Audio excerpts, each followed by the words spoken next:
Welcome to the latest episode of Proper Tea with OBI. This one's got a bit of a twist to it because there's actually three of us on, two good mates of mine. David Dunn, ex-Blackburn, Birmingham and England footballer, and Michael Taylor, ex-Northwest Business Insider, and also now currently at MMU. Dunny's obviously played for Blackburn. Michael is a big Blackburn fan. There's the tedious link, but I thought it'd be good to get Mike involved in this one and let him have the reins for the afternoon. So over to you, Michael.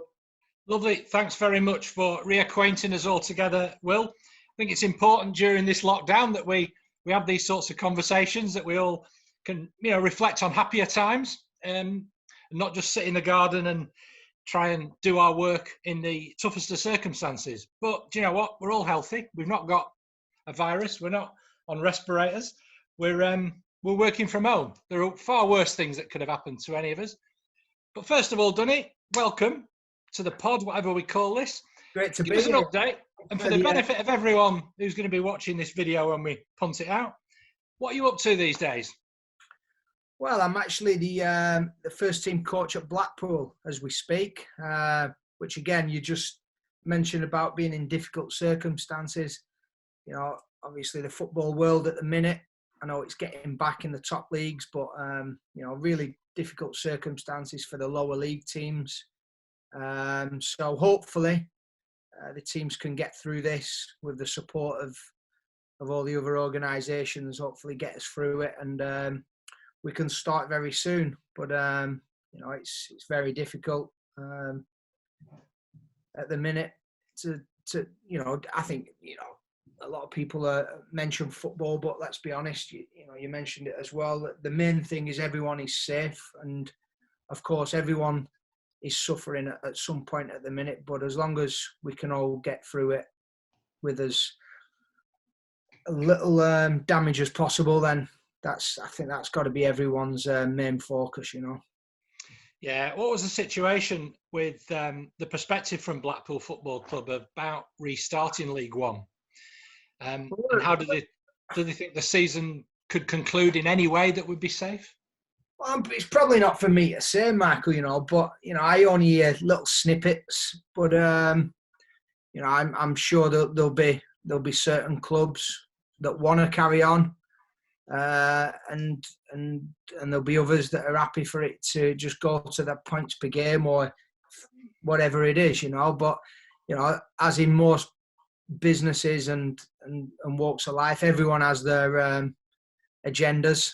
And each person and each organisation will carry out what best suits them. That's the world we kind of live in. So we've just got to let the organisations give us the lead, really, and we've got to. Some will prosper from it, and others won't. But you've just got to be right by what they decide and go with it. In my opinion. So have Blackpool been training?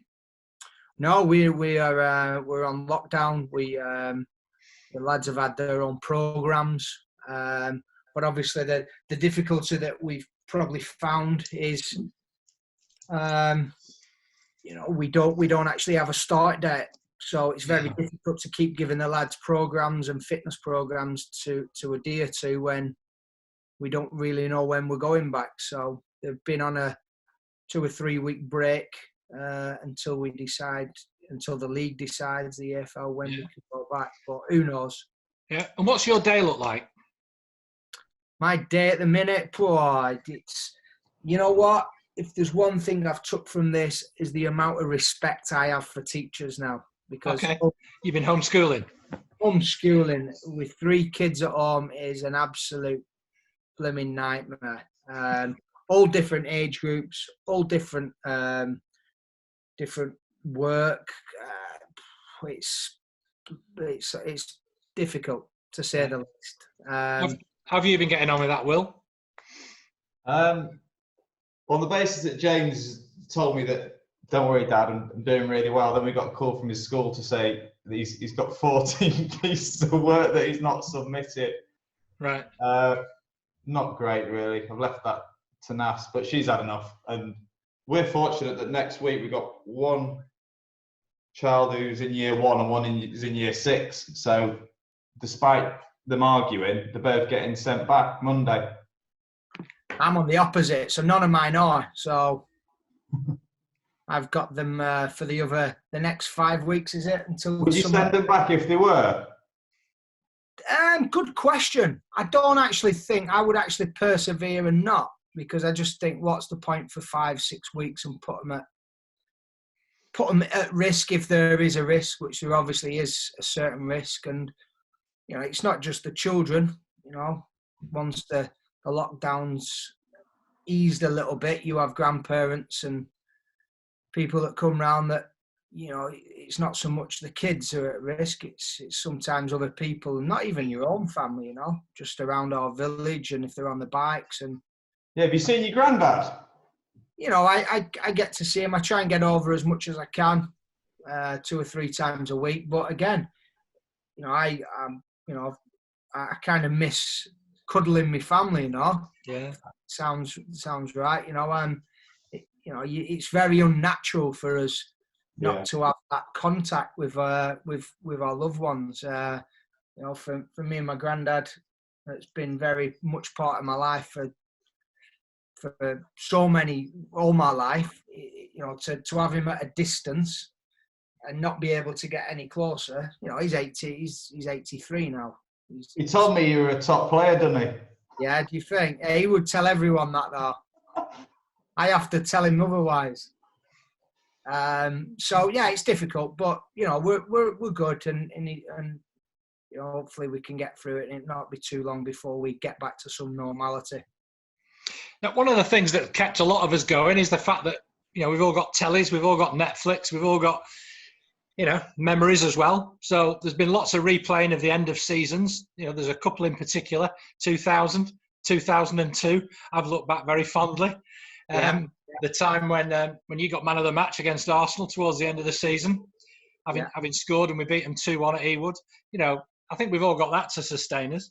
Of course, the Sunderland Till I Die on Netflix, which has given us all a good laugh at that soap opera. That was the one I wanted to ask you about when you were talking earlier, Dunny, about, we'll come on to the football memories, hopefully, as well. But is that an accurate representation of life behind the scenes at a football club? What fans like us will see on something like that Netflix documentary? Do you know what? It's probably just a small little chunk of it. I've not actually watched too much of that. I've watched a little bit, obviously, because I'm friends with Simon. I watched a tiny little bit, and I kind of turned it off. And I will get round to watching it properly. But it's obviously been edited in a way that for TV and dramatise everything. But I don't know. I think the time they filmed at Sunderland probably wasn't a great time in the club's history. It was very much off the pitch was a little bit in turmoil, I believe. So I don't know. I mean, I wouldn't like to say because I don't really know them, but it certainly didn't look great, did it? I mean, Sunderland is a Premier League team that we all think, and a big club in the North East. Now they're in League One, so it's part of the when that happened, I think it was in the Championship, were they? It's showed them getting relegated, yeah. So it's never great when teams are getting relegated, that's for sure. And when it's getting filmed, it highlights all the negative bits in a club, and probably didn't show a lot of the good positive bits in there as well, because. Do you reckon they thought they were going to go up that season and that's why they filmed it? I would say. I mean, if I knew I was going to get relegated, I wouldn't allow any film cameras in any club that I was involved in. If I was, but yeah, I mean, they're a big club, Sunderland, and they probably thought they were going to have a more successful season than they did. But hey, that's happened to many teams. I mean, I've been involved at Blackburn and suffered relegations, and it's not good. It's a difficult time in the club's history. But You just got to try and bounce back as quick as you can. Like Blackburn did. To be fair, Tony Mowbray came in and probably had too much to do in the season that he came in. I think when I was first team coach with Tony for them few months, and I think we had our return on games, points per game ratio was excellent. I think we'd probably have been in the playoff spots if it had been anything to go on them 15 games, I think. But just unfortunately, had far too much to do in terms of catching the others up. So. Yeah. So looking forward, Donny, tell us about. Let's assume this lockdown ends. That we get into some kind of new normal with football. Blackpool's had a clean sweep, new owners, bit of optimism back in the club. You made a decent start in your period when you were caretaker, when you took over from Simon. It seems to be getting on an even keel. So let me ask you this. In your role as a coach and as part of the leadership team at Blackpool, which managers would you take different things from that you played under at Rovers? Yeah, good question. I mean, I was really fortunate enough to play for, I didn't have, probably in the latter part of my career, I had a couple that I'm not sure about. However, majority of the managers that I had were very good and have been quite successful, or very successful, So, Roy Hodgson, for instance, England manager, Brian Kidd, top coach, although it didn't quite work out for him at Blackburn. And then you can go to, Graham Souness, Mark Hughes, Sam Allardyce, Sparky was an international manager.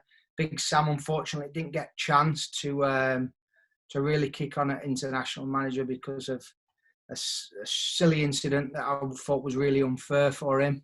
Because I actually think Sam would have done really well. So, I'll probably you try and take a little bit of everything, but the difficult thing, I suppose, football is always changing and evolving. So what happened 15 years ago probably wouldn't really work now because of the different mentalities of a lot of players. I think it's more than ever become, managing the individuals. It's always been about that, but I feel now it's more than ever. It's about. You mean like these days you wouldn't get away with going through the back of Dwight York during 5-a-sides in training? Well, possibly, yeah. I mean, I'm not sure that'd go down too well, but you've got to treat each individual on merit, And but you know what, the young kids now and the players now are really clever. They're very clever. They're very football-wide. The football intelligence is very good. So you've got to get everything spot on. Otherwise, they soon get onto the bluffers. You've got to go in and know your stuff and make sure you're right and carry it out with conviction, I think. And if you do that, it's fine. I always feel in football there's no right way. Because everyone has different ways of doing things. Yeah. But as long as you can back what you're saying up and carry it out and go with it, then I think everyone gives you a good chance. Who did you enjoy playing for the most? I had a really good spell with Graham at the start. Yeah. I really enjoyed. It was a great side, wasn't it? Yeah, I really enjoyed my football under Graham Souness. When Mark Hughes brought me back and to the club, I really enjoyed it. It was a really exciting time for us. But I'd probably say when Sam took over, I really enjoyed the football under Sam. I just really enjoyed playing in his teams. And I know a lot of people would say, Sam long ball, this and that, but he never ever. He just wanted us to play a certain way until it opened up, and then he was always very. He wanted you to play in the final third and make things happen. So I kind of enjoyed. Did you score a few? Sorry, Will? Did you score a few under Big Sam? Yeah, I think one year I think I didn't play too many games. I think I only had about 22 appearances, 20, 21, 22 appearances. I think I scored 10 Premier League goals that year. Well, that was the one I was mentioning earlier when you that scored was against Arsenal. That was the. I think That was your 10th, wasn't it? the little tapping at the far post and the little Pomo. Because Sam used to have this thinger that he used to say to me all the time. He used to say position and most opportunities, which is Pomo, right? And I still use it now all the time with the lads. I can. And he always used to say, just arrive there. Don't get interested in any work. Just arrive there and the ball will find you there. So then obviously when I scored a couple that year in them positions. So I think on the celebration you could hear us saying Pomo. Yeah, so that was the 10th. So yeah, it was a good. Just unfortunate I only could get 20 odd games in with injuries and whatnot, which was always the issue. Yeah, and what sort of relationship do you have remotely with these with the team at Blackpool, given your role as coach? Are you in touch? Well, I'm obviously on furlough, so I can't really do too much. So it's quite difficult. But I speak to people in football, my friends and stuff. So it is what it is. A lot of Zoom calls with different people, which helps keep you a little bit sane, I suppose, and have a little bit of interaction with people other than your family, right? But we keep ourselves busy. I'm involved in a few things which keep me occupied, and family quiz nights is my Saturday night bit of fun, I think. Yeah. And what's your specialist chosen subject? Do you know what? I'm actually doing one next week, and I got asked. I don't actually have I wouldn't say, but I've picked Elvis in the movies, believe it or not. Pretty good. Which might surprise a few people, but yeah, I'd say I would be strong enough on that to at least get a few. Well, a mate of mine, a mutual friend of Will's as well, Stephen Lindsay, does a really good quiz night. It's about 20 teams from all over the country every Saturday night through lockdown. And he gets different guests to set the questions. Has Gary Barlow been on there? Is it the one that one? Barlow's been playing? One week we had Dave Aslam, the DJ, doing a Manchester music round. We had Jonathan Schofield, the tour guide, doing a Manchester history round. Right. Colin Hendry supposedly doing a sports round. Right. 5 of the questions were about Colin Hendry. Yeah. Doesn't surprise me with Braveheart. That's great. No. Luckily, that gave me a bit of an advantage. But being a Rovers fan. Yeah, I didn't know how many caps he got for Scotland. How many did he get? 60? 67. No, it's about 50. Oh, well, not far off. I'll take that. Yeah.